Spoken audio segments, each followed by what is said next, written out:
The National Weather Service in Shreveport has issued a severe thunderstorm warning for western Little River County in southwestern Arkansas, western Sevier County in southwestern Arkansas, southern McCurtain County in southeastern Oklahoma, Red River County in northeastern Texas.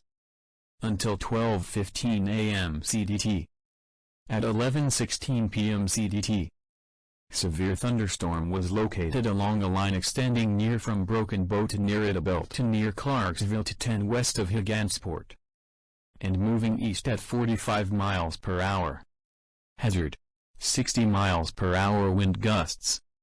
Radar indicated power lines were down near Valiant, Oklahoma with these storms, and a roof was removed off of a building. Expect damage to roofs, siding, and trees.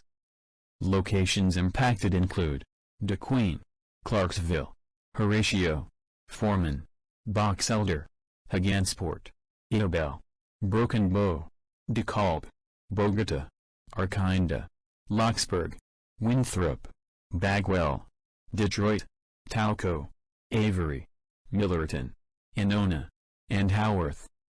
Hail, 75-inch. Do not attempt to go outside under any circumstances and lock any windows or